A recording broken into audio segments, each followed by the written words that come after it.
BBA, BCA, BCom Computers, 100% placement guarantee. I create Degree College, Kukatpalli, Hyderabad. నమస్తే రమ్మగారు. నమస్తే జయ. ఏదైనా మంచి కథ చెప్పండి, మంచి సరదా కథ చెప్పండి అమ్మగారు.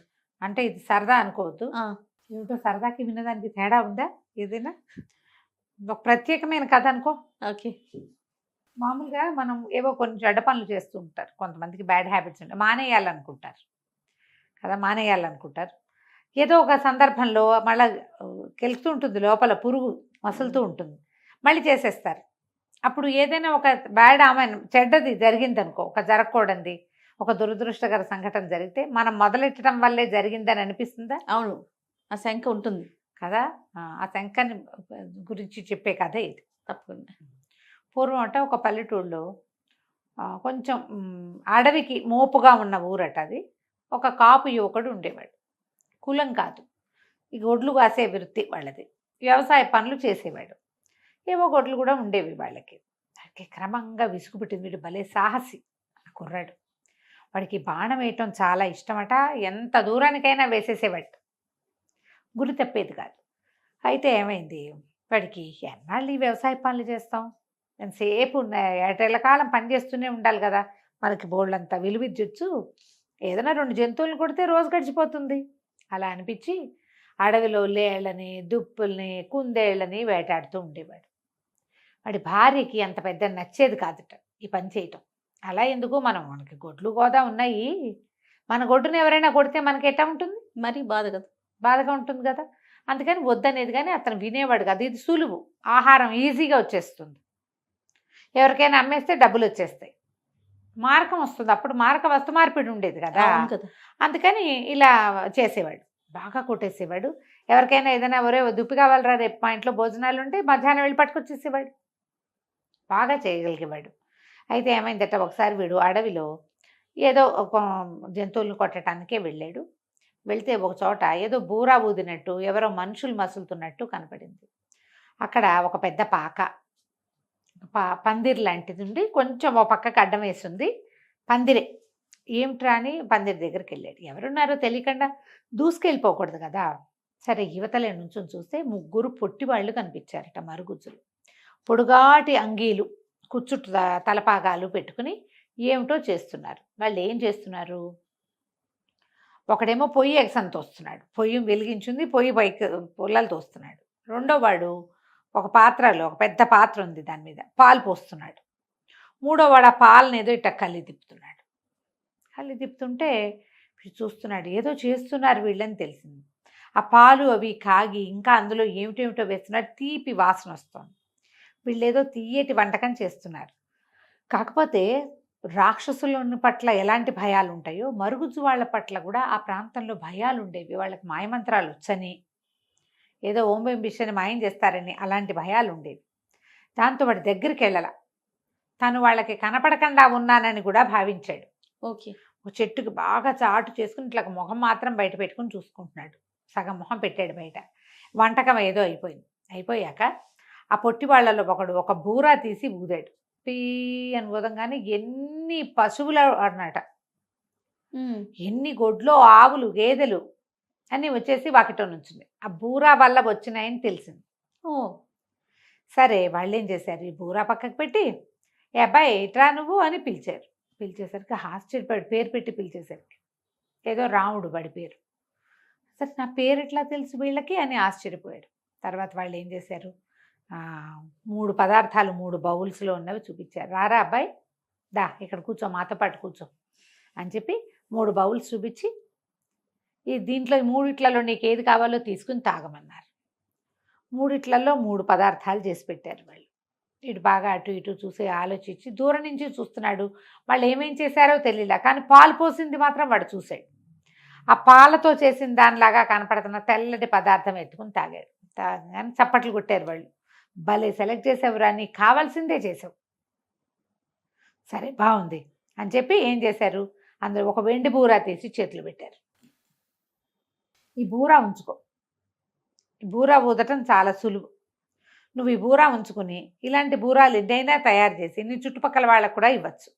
ఈ బూరా ఊదితే ఎక్కడెక్కడ పశువులు వచ్చేస్తాయి, బయట ఎక్కడ పశువులను వదిలిపెట్టావు, నువ్వేం చేయక్కర్లే, మీ ఇంట్లో కూర్చోవచ్చు, వాటిని తోలక్కర్లా, నువ్వు ఊస్తే అవి వచ్చేస్తాయి ఎక్కడున్నా సరే అని చెప్పారు. చెప్పి అబ్బాయి జంతువులను కొట్టకరా, హాయిగా వ్యవసాయ పనులు చేసుకో, గొడ్లు కాచుకో, దేన్ని బాణం వేసి కొట్టద్దు అని చెప్పారు.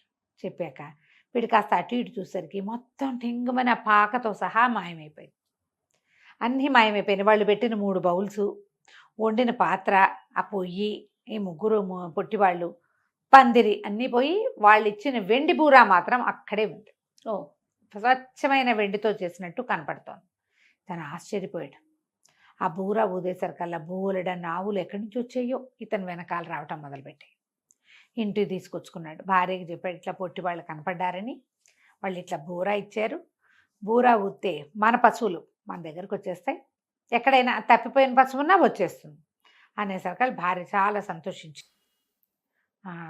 చూడు ఎంత మంచిదో, వాళ్ళు చక్కగా చెప్పారు కాబట్టి వాళ్ళ బోధ వల్ల నువ్వు మానేసావు, ముందు నుంచి నువ్వు నాకు కొట్టడం ఇష్టం లేదు అని చెప్పి సంతోషంగా ఉన్నారు. కొద్ది రోజులు అలా గడిచి వీడికి అప్పుడప్పుడు చేతులకు వచ్చి దురద పుట్టేవి, బాణం వేసేసేయాలని.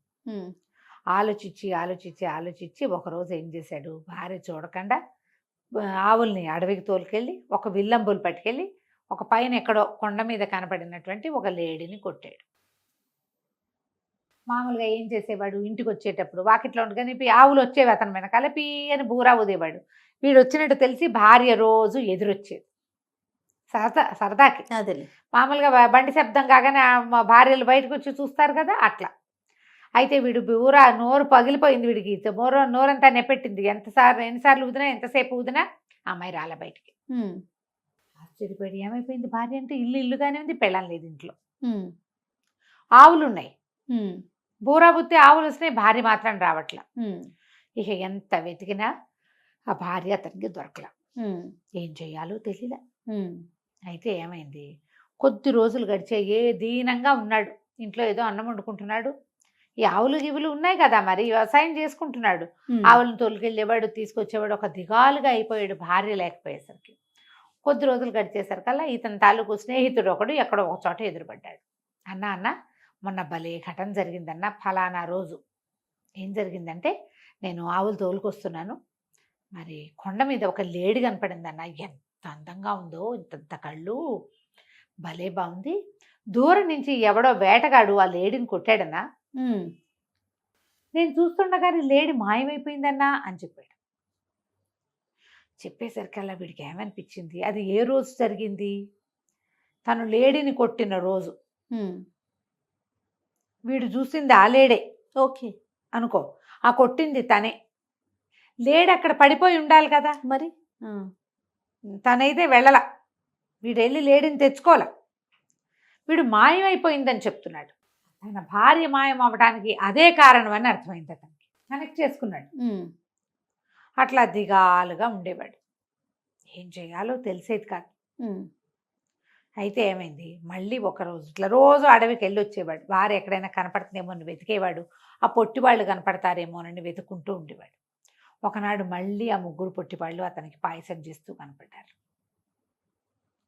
దగ్గరికి వెళ్ళేసరికి మాయమైపోయారు. తెగ ఏడ్చట, నేను పొరపాటు చేశాను, ఏం చేయాలో తెలియట్లేదు నాకు అని ఏడిస్తే, ఆ రోజు రాత్రి అతని కల్లో ఆ ముగ్గురు పొట్టివాళ్ళు కనిపించారు. ఓకే, కనిపించి, నీకు బూరా ఇచ్చాం, ఎన్ని పశువులనైనా పిలుచుకోవచ్చు, మీకు ఏ ఆవుల్ని మీ ఇంట్లో ఉంచుకొని నువ్వు మళ్ళీ కొండ మీదకి వెళ్ళి ఊదేమంటే ఇంకా కొన్ని ఆవులు నీ దగ్గరకు వచ్చావు, ఎంత సంపద, మరి ఎంత పాజిటివ్ సంపద.